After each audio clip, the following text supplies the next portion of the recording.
All right, I think everyone's here. We're going to go ahead and jump into the presentation. Welcome, everyone. And I think Megan is sharing our slides here, so you should be able to see those on your screen. But welcome to Prioritizing Mental Health. We're going to talk a lot today about best practices for connecting students to mental health resources, what mental health resources there are, and lots of other things. So we'll talk a little bit about the agenda today, but we think this is a vital conversation to be having at this point in the semester, right before the beginning, so that this topic is fresh on our minds, because this likely is a topic that's going to continue to be on the top of conversation. These issues will pop up as you are working with students in your classroom and your everyday practice.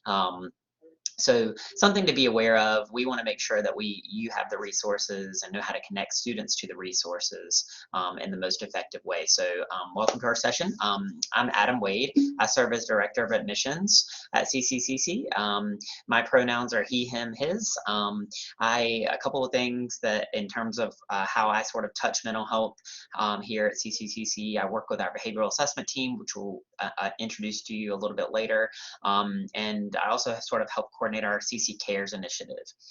So Candace? Good morning, everyone. My name is Candace Solis, and I'm the Director of Student Success. That means I have the privilege and honor of serving and leading the Success Coach team here at CCCC. My pronouns are she, her, and hers, and I'm really excited to share with you all today.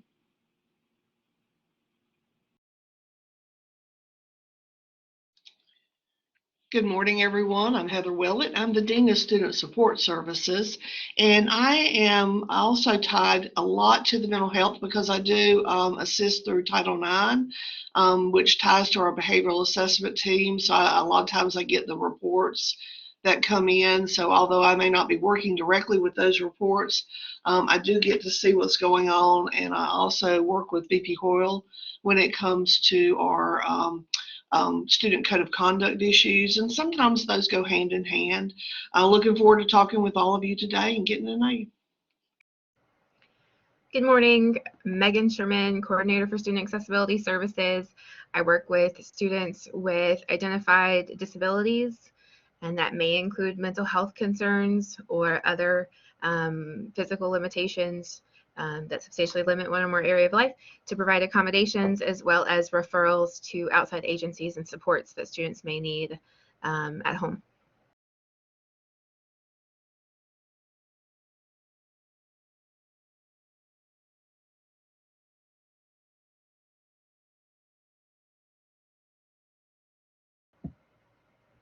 Adam, I think this is me, so I'm sorry. Our warm-up activity this morning is going to be to use the chat box and answer this question. What are some key ingredients for mental health resources, or mental health in general? What are some key ingredients for mental health that are important to you? So you guys can just type in the chat box. Support system, having community, connections, compassion, self-care. What kind of self-care? Any specific examples? Listening. I don't know why that just crashed.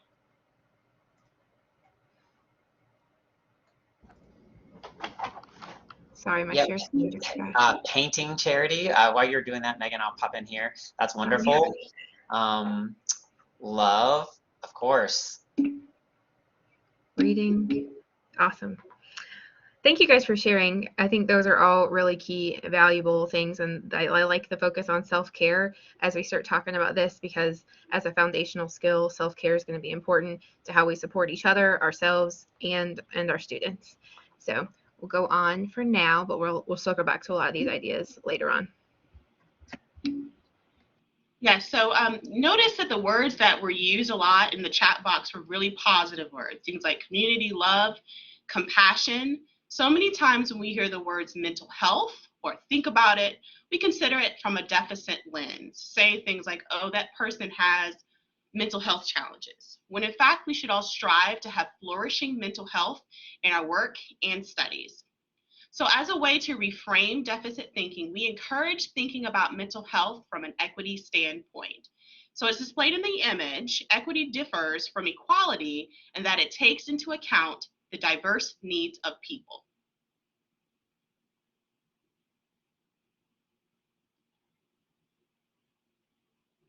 And turn to the next, there we go. All right, so in many ways, part of framing mental health is also realizing that mental health is a spectrum. So depression, the valley of ill-being, you feel despondent, drained, and worthless. Languishing is in the middle, the void between depression and flourishing, the absence of well-being. You don't have symptoms of mental illness, but you're not the picture of mental health either. You're not really functioning at full capacity. And then flourishing, the peak of well-being. You have a strong sense of meaning, mastery, and mattering to others. And there's a link on the screen that really provides a better understanding of languishing.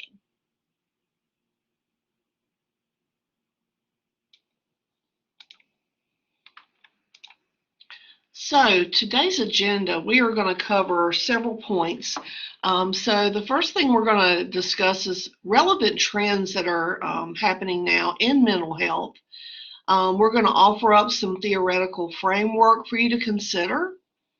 We are going to explore the resources that we have in our communities that are there to help with mental health concerns.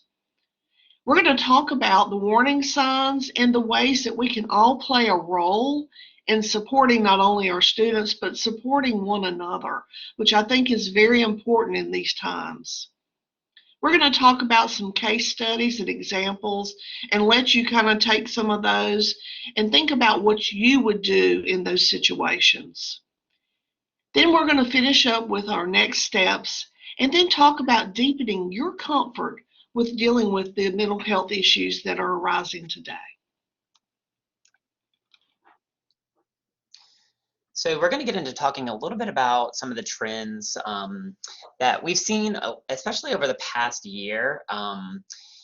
And so these, just as a sort of a precursor to some of the trends we're going to be talking about, a lot of these trends are were either, the survey was taken, or some of these data points were pulled during 2020 and throughout sort of the COVID-19 pandemic. So that's sort of layered throughout here, which is still, right, a factor in mental health.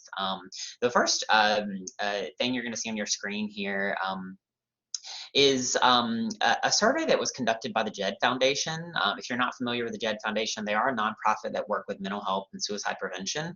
They partner with high schools and colleges to really try to equip people with the skills to be able to advocate for themselves and to help others who might be in need of connection to mental health resources or other resources. So the JED Foundation conducted this survey of nearly 200 college and graduate students, so our undergraduates and graduate students from across the country. And the survey was based on their emotional readiness for college starting the fall 2020 semester. And again, like I mentioned, a lot of this was layered with sort of the uncertainties surrounding COVID-19. And you'll see that there was a combined 62% of students said their emotional health was worse than before the COVID-19 pandemic. And you probably have seen some of these pieces already, right? You probably saw them last year. They're most likely to continue in some way as, right, the uncertainties will sort of are continuing now, right? With so many of the COVID numbers might be spiking in certain areas and different regulations at certain in certain communities. So, right, these numbers might be similar as students enter our college next week. The next slide you're going to see. And let me navigate there. There we go. You'll see there, I thought a really important metric to share with you. Same survey, 56% of students said that they were significantly concerned with their ability to care for their own mental health, right? If you scoot to the next slide there, you'll see some of the problems that or the challenges that students indicated that they had that most significant challenges with. So you'll see, right, some of the biggest ones reported were anxiety, social isolation or loneliness, depression, trouble concentrating, right? All of those were the biggest ones. And those likely will continue to, especially anxiety, depression, right? Those are ones that we've seen in previous data points, prior to COVID-19 pandemic. But those are likely ones that we would still see in our student body if surveyed today. If you go ahead and go over to the next slide, there we go. One interesting data point that I thought would be interesting to share with you. I think we went too far, Megan. There we go. There was a survey done by the Center of Collegiate Mental Health, and they surveyed 63 colleges who have their own counseling centers on campus. And it was reported in this survey that within the counseling centers, they saw 32% fewer students during the fall of 2020 compared to the fall of 19. However, of those students that did make appointments in the counseling center at their college, they had an attendance rate spike of 20%. So of those people who made appointments, 20% there was the percentage of students that kept those appointments and showed up for those appointments was 20% higher than in previous years. So I thought that was an interesting data point to share with you because of, right, there's obviously an enormous need in mental health. You see this probably every day in your work, and we will continue to see it in some way. If you scroll over to the next page, there we go. You likely have seen this this graphic if you've talked a little bit about our strategic plan, but this was a survey that we engaged our students about, and they mentioned, right, we asked them to describe our faculty and staff, a faculty and staff member that had made an impact on them.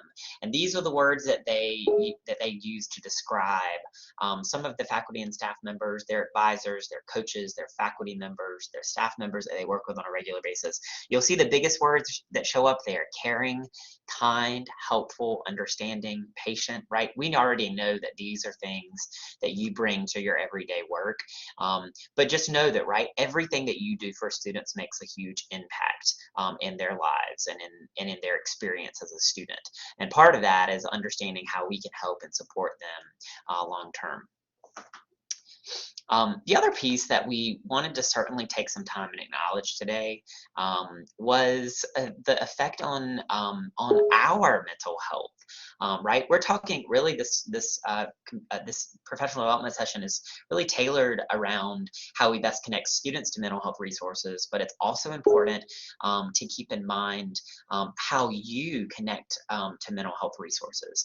There's been so many articles and studies out about the rate of burnout in faculty and staff on college campuses, and we're happy to send you some if that's something. I'm sure you've seen them. The COVID-19 pandemic certainly had a higher level, has created a higher level of burnout with faculty and staff across colleges and universities. But we always want to keep that in mind, that it's just as important for you to make sure that you're taking care of yourself and connecting yourself to mental health resources, just as it is that we're helping students connect to mental health resources. So I think I'm going to go ahead and turn it over to Candace at this point. Thank you. So when thinking about mental health, we wanted to ground our presentation today in two theoretical frameworks, which are helpful in not only supporting our students, but each other. So the first one is the transition theory. Our students are and will be navigating a critical life transition, resulting in changed relationships, routines, assumptions, and roles. Nancy K. Schlossberg's transition theory speaks directly to this. So you can think about transition in three phases: moving in, moving through, and moving out. Moving in, there really are two kinds of transitions: those we expect or anticipate and those we do not anticipate. For example, most of us did not anticipate living through a pandemic, and that really certainly has changed our roles and how we move around the world.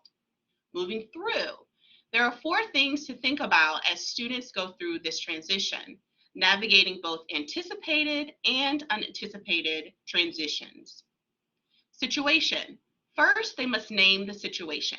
Decide what's in their control and what is not. Doing so is important to getting a handle on things. Self.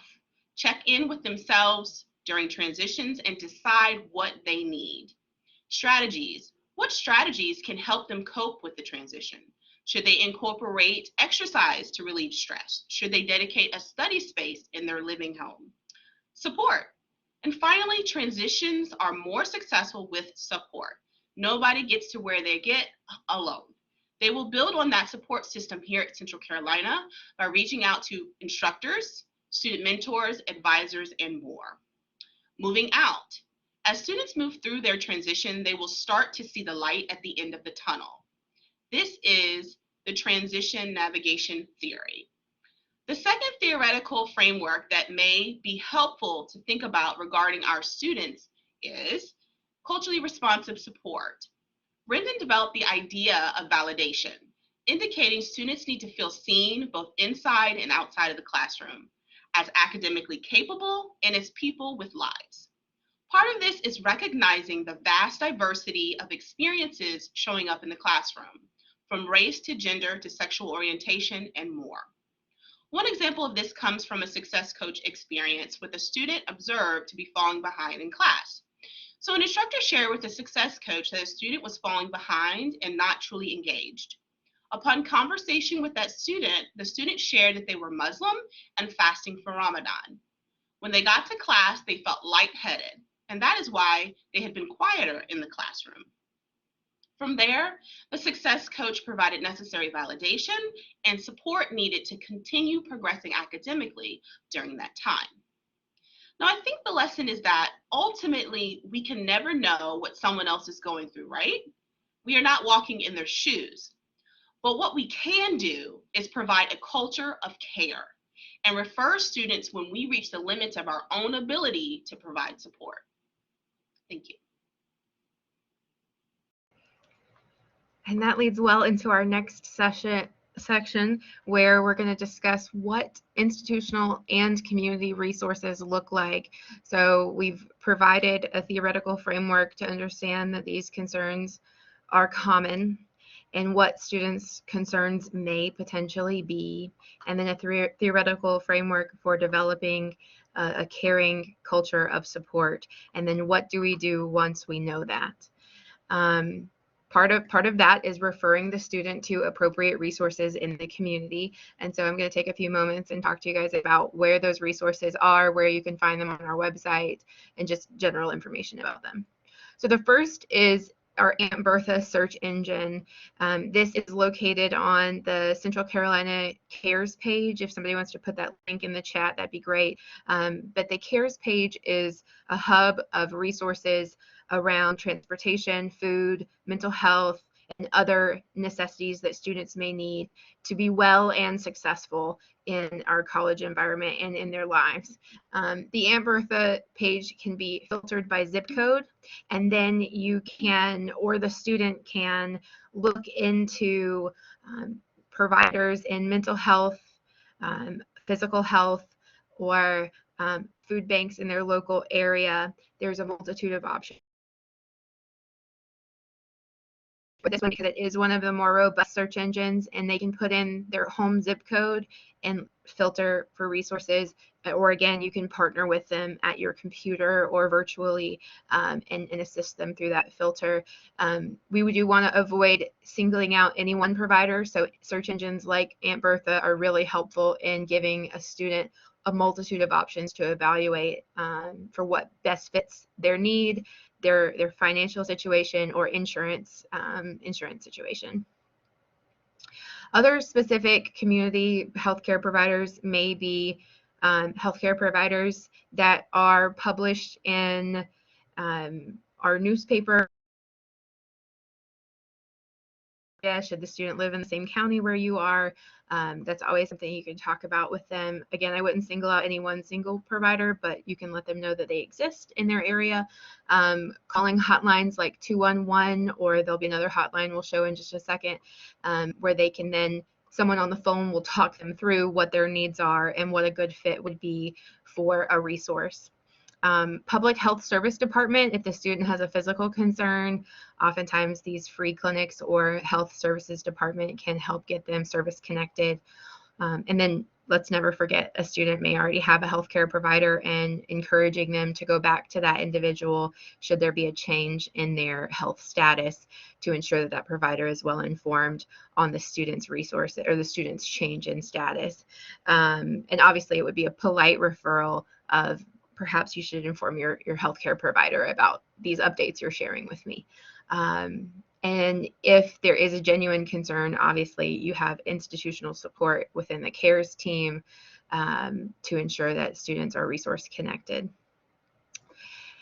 Daymark Recovery is our local referral agent. It is active in all 3 counties that we serve, so Lee, Harnett, and Chatham, and they have sites in Lee, a physical site in Lee.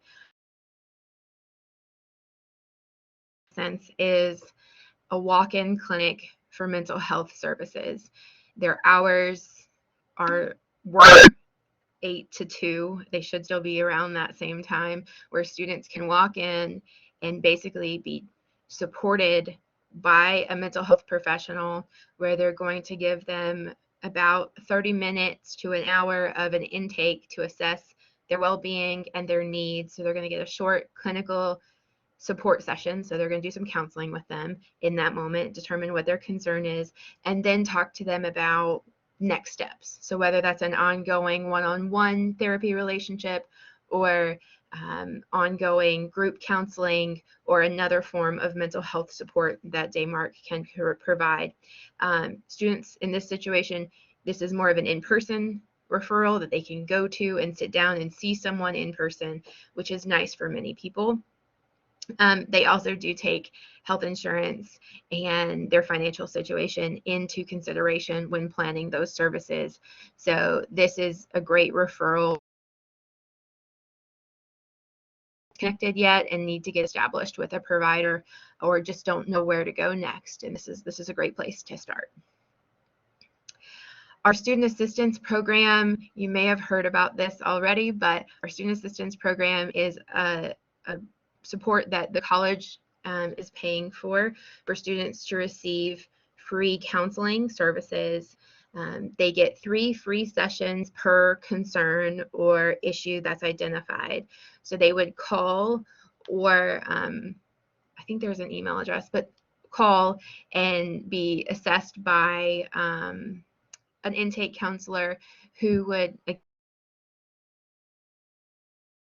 their current situation, provide de-escalation strategies in that moment, but then really transition the conversation into long-term support. So how can they get them service connected with a provider?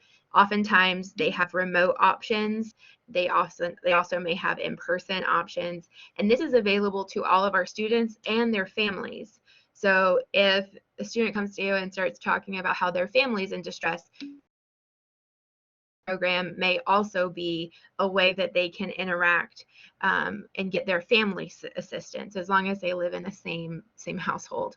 It is unlimited areas of concern. So again, 3 free issues annually per area of concern. So they could call back and identify another area of concern, and that 3 free sessions renews. After those 3 free sessions, the provider they're associated with would talk to them about their options for ongoing support. So again, 3 free sessions, and then that provider would talk to them about a financial assistance program, insurance, or other options of how they could continue in that service.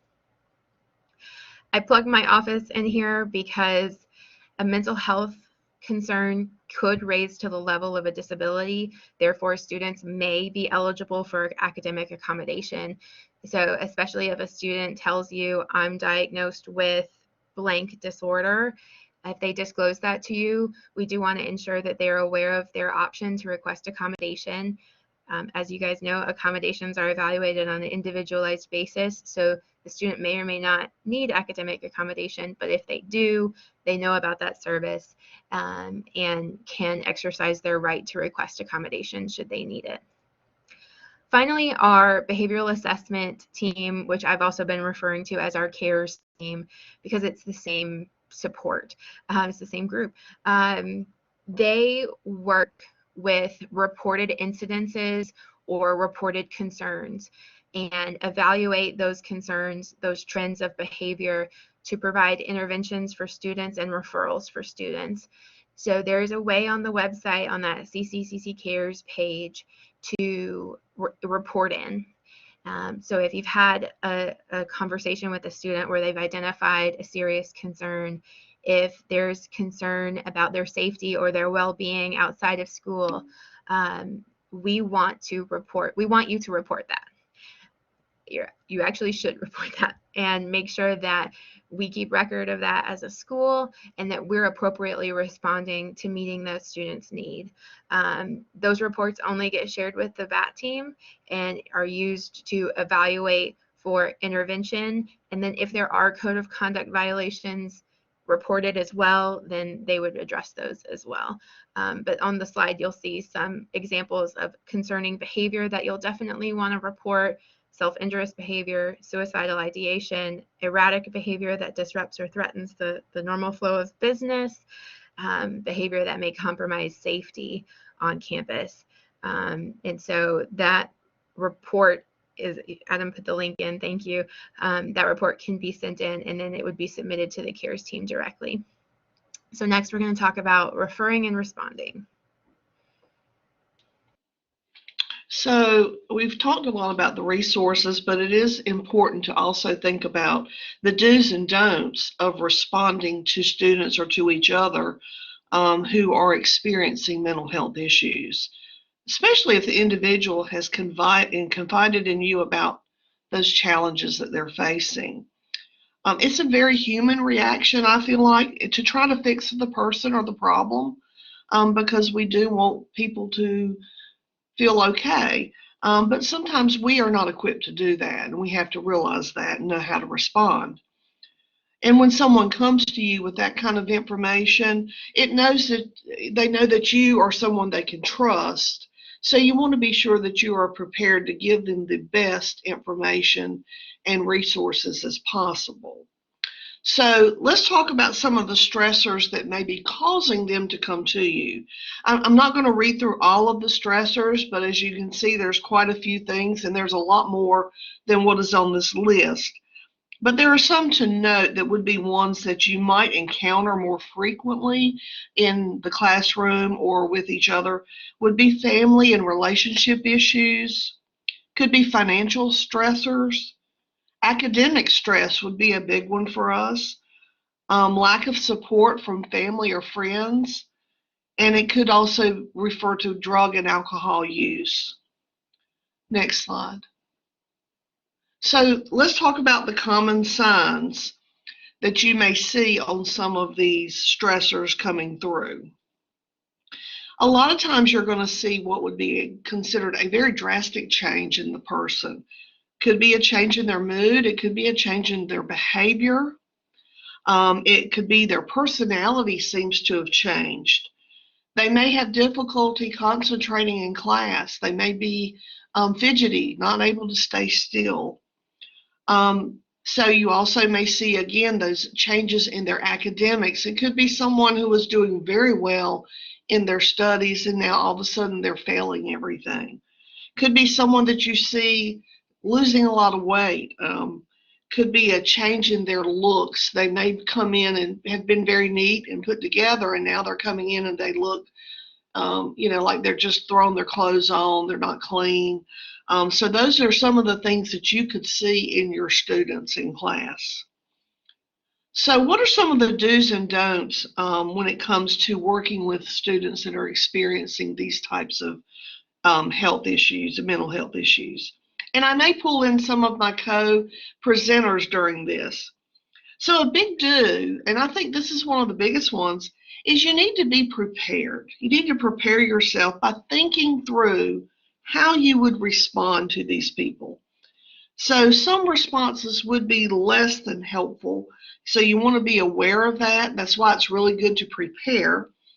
For example, if you shared messages of reassurance, such as, oh, everything's going to be okay, or it's really not that bad, can actually make that person feel invalidated and that you're not really listening to them. You really want to avoid jumping into advice mode. You really want to take the time to listen. So how do you respond? That's a great question, and I would love some of my folks to join in with this. So remember that listening and empathy is going to go a long way. You want to validate that person's feelings and let them know that you're listening to them. Even though you're going to be offering those beneficial resources, they really want to be heard as well. So create a calm and safe environment. And if anyone could jump in right now among my co-presenters, if you have any suggestions on how to do some of these things, like creating a calm and safe environment, what do you do when you encounter this? One of the things that I think we talk a lot about, Heather, is sometimes this particular conversation, or you might be approaching this like right outside of your classroom or in the middle of the hallway. So I think it's important to really consider the environment, and sometimes removing sort of you and the student from where you're at in that current space to maybe in your office or in a conference room or or maybe even outside in a space Right. that they feel very safe and comfortable without other, the option for others to sort of pop into that conversation or overhear. Sometimes can really change that conversation and make students feel a lot more at ease. I think you also want to consider sort of, if you're bringing them into a space with a closed door, that, that they feel safe enough to leave at any point, that they're not sort of, we're not blocking them in or, really asserting ourselves in that situation. We're just there to listen and hear and understand what might be their challenge. Yeah, I think I agree definitely with what Adam said, and staying open to hearing them out and truly listening. So avoiding assuming that we already know the answer or the best fit for that student, but truly giving them your present attention to hear them out.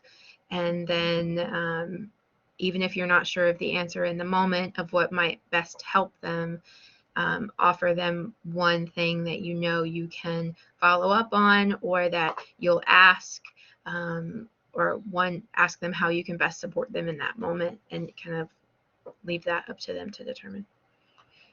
I like the fact that you said ask them about what you can do, because I think sometimes you may be the one that has to open this conversation.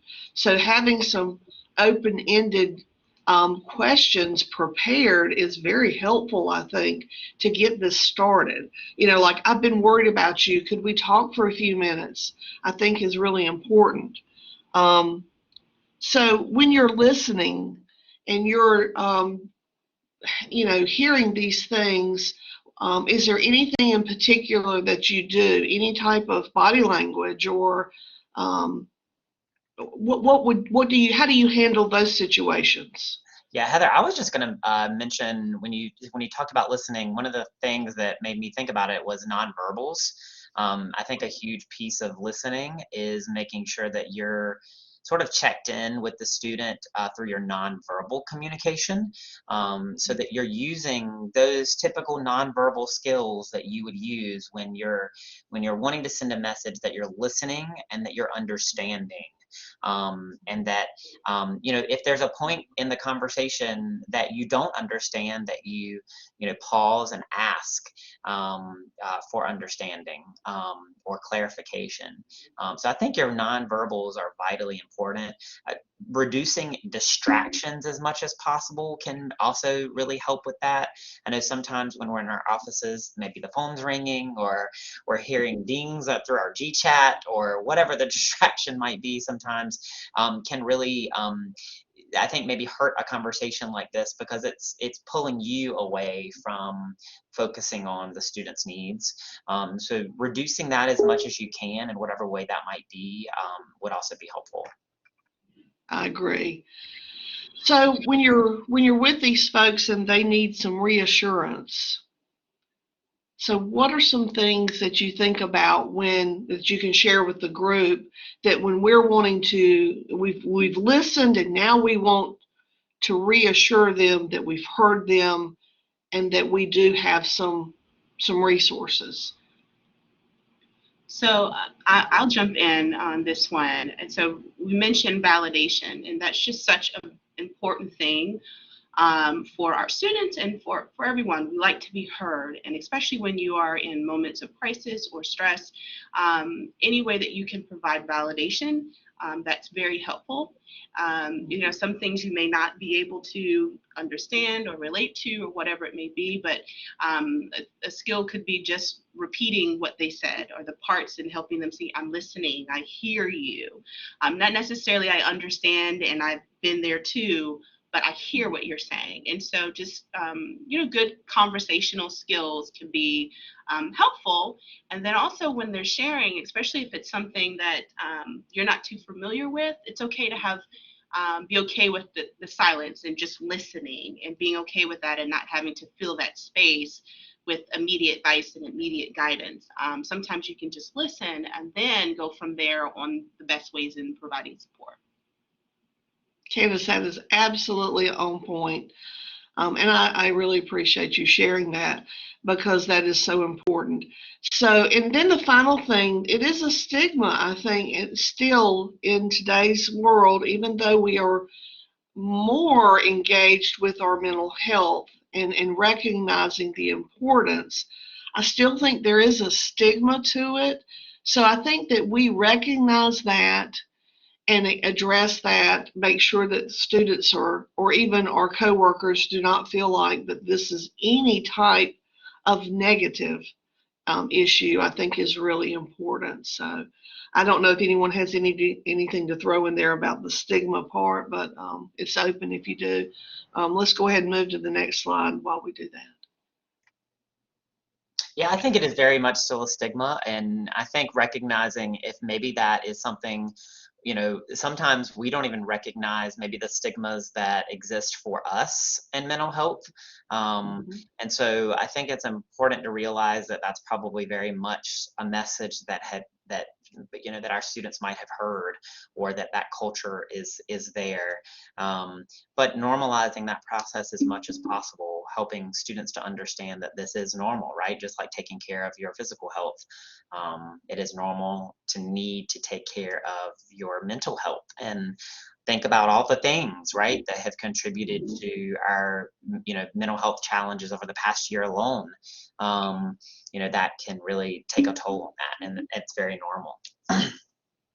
And Danielle just commented on this about how important part of being healthy and happy students and person is, and it totally is. And I think we've touched on a lot of these issues on the next screen. I think that we recognize that an easy answer is not the way to go, and not to minimize any of these issues. And of course, we've talked about these resources, because we are not ourselves hired here at Central Carolina Community College to act as a mental health counselor, which is why these resources are so important. So we want to be sure we are connecting them, and that we have developed and are aware of what these resources are, and encourage these students to use the resources. And I know that confidentiality will come up. It's one thing that we can't always promise to uphold confidentiality for a student, because if a student is suicidal, or there could cause some type of issue on campus that could be dangerous to others, of course we have to alert others and bring them into the situation and receive that kind of help, so that we keep everyone safe and secure on campus and off campus. And Heather, I want to add to that, since we do have minors on campus as well as students, we are responsible reporters. So yes, anything you do here should be reported around self-harm or that behavior like that. So just to be as clear as we can. Perfect, Megan. I appreciate that. Definitely needed to be added, because that is so important nowadays. And even though we want people to know we're concerned, and I think the real important thing here, and Dr. Chapman would totally go yes to this, we also want to be sure we are closing the loop with these students and with each other. Not just here's the resources and then let them loose, but let's reach out to them afterwards and let's be sure, hey, wanted to check on you, after we talked a couple of days ago and see how are you doing. Were you able to contact the resource I gave you? Would you like to talk? I'm available. Let's make sure that we continue to close that loop because we want to be sure that those students are receiving as much support as we can give them as educators. So I think that is persistence, and that extra show of concern is going to be a catalyst for them to continue to receive help.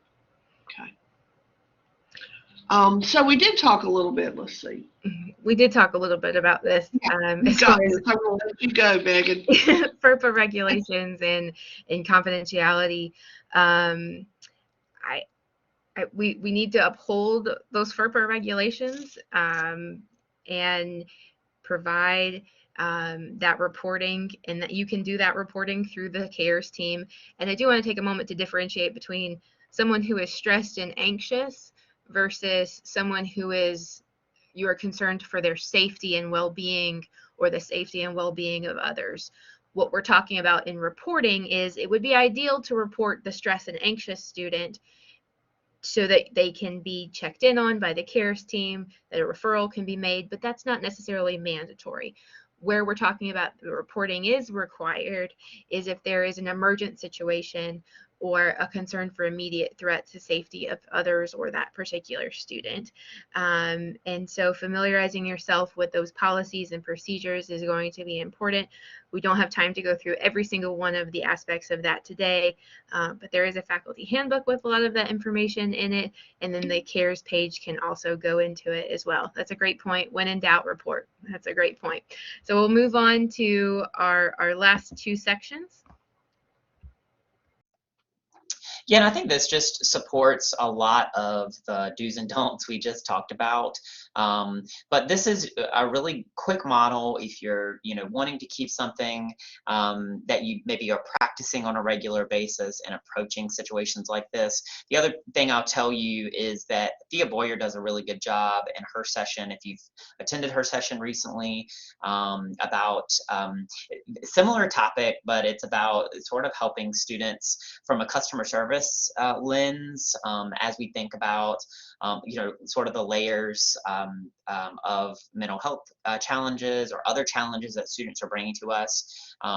She does a really good job of something similar, sort of a similar model. But as you think about approaching students and sort of handling or referring students to resources in the moment, you first want to read the scene, make sure that we're creating that environment that Heather mentioned, that very safe environment for students to be able to share their story, share what their issue or challenge might be.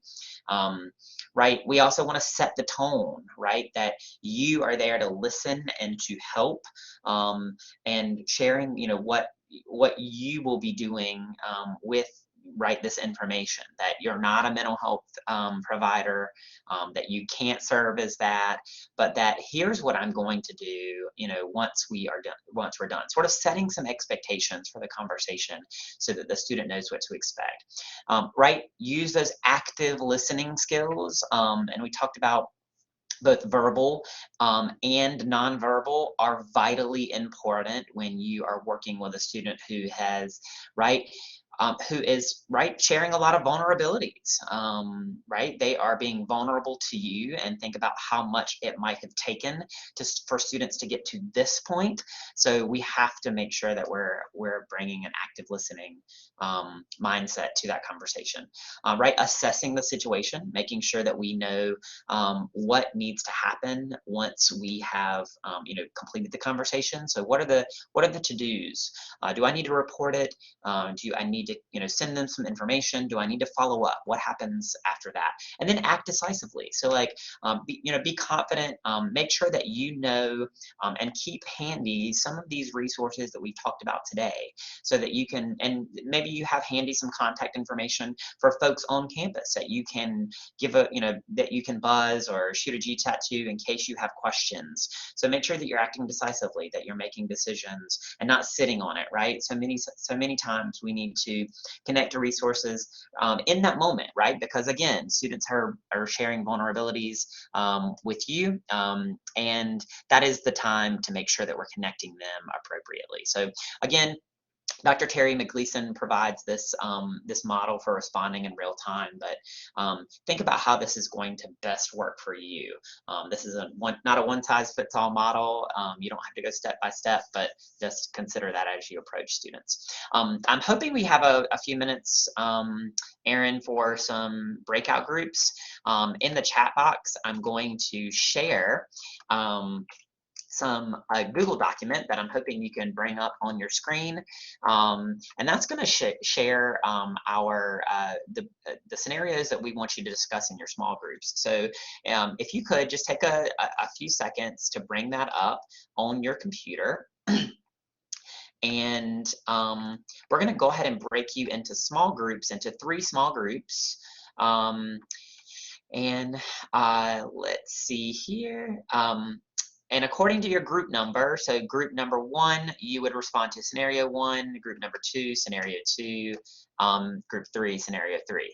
We're going to give you about probably 3 or 4 minutes. So make sure you discuss in your group how you might respond to this scenario, and then we're going to come back and discuss as a group. Okay. So I'm going to go ahead and move you now.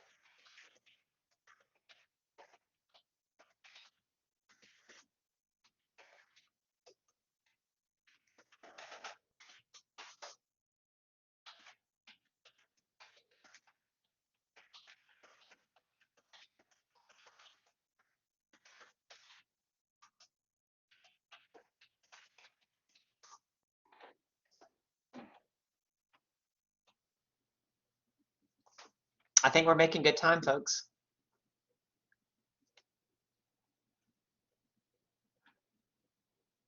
So I'll bring them back. I do too. I think it's going very well. Very easy. I'll bring them back at, what do you think, 10:50? Yeah. Okay. And does this go till 11? It technically goes to 10:50, but I think we can go 5 over and not not hold back. So maybe 10:49. Yeah. Okay. All right. I'll bring them back to 10:49.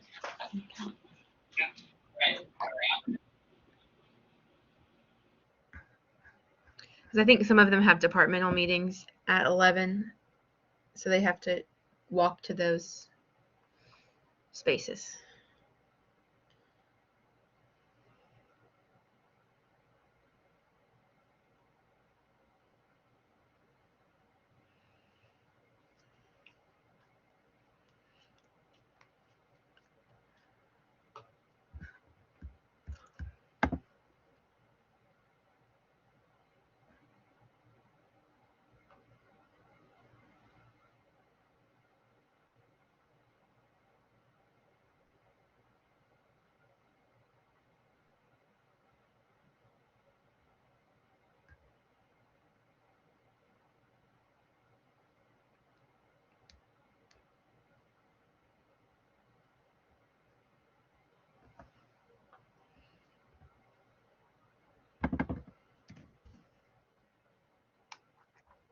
Okay, I'm going to go ahead and have everyone return.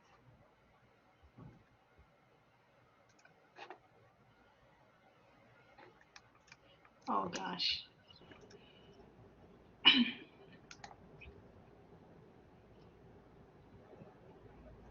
Welcome back, everyone. I know that was probably like, we blitzed through that breakout group, but I think we're running out of time here.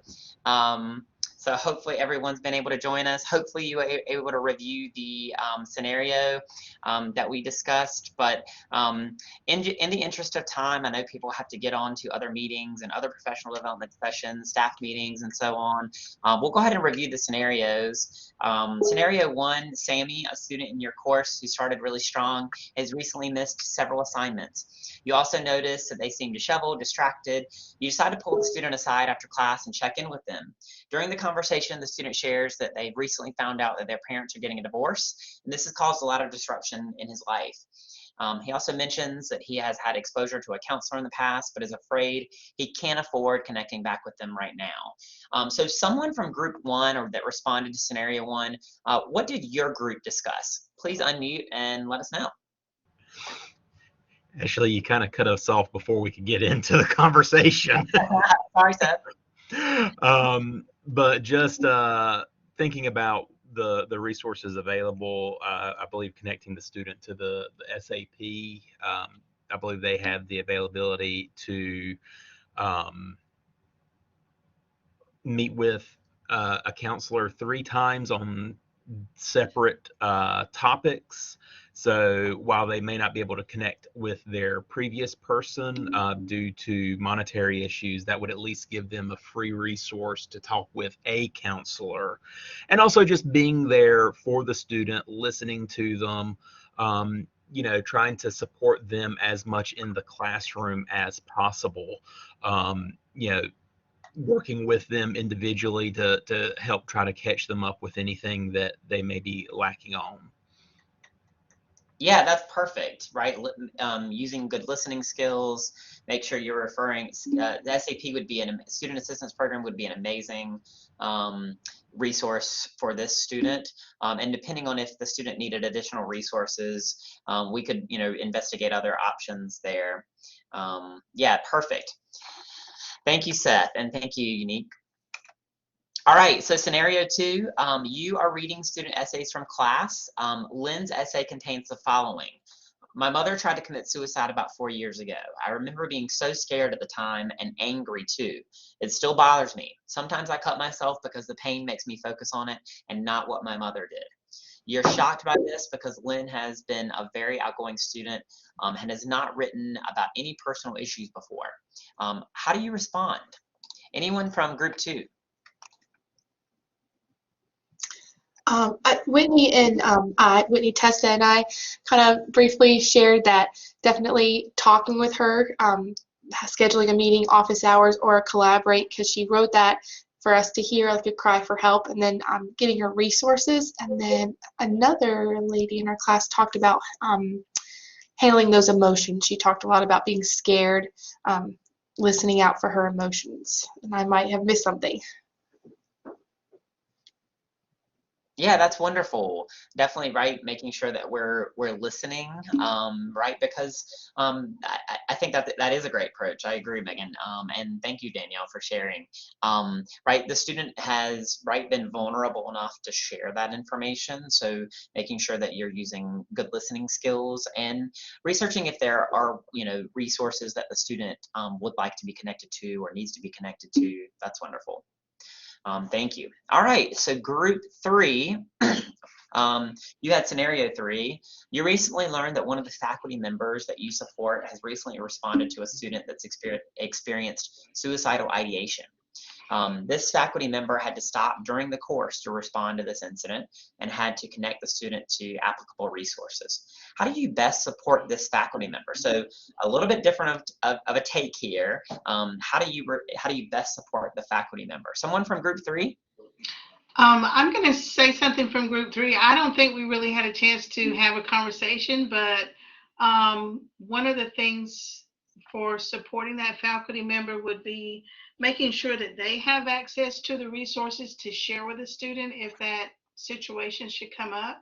And then maybe even having a conversation with that faculty member so they can decompress and sort of share, because dealing with a crisis like that with a student could also be stressful for the faculty member. So Yes. that would be my point.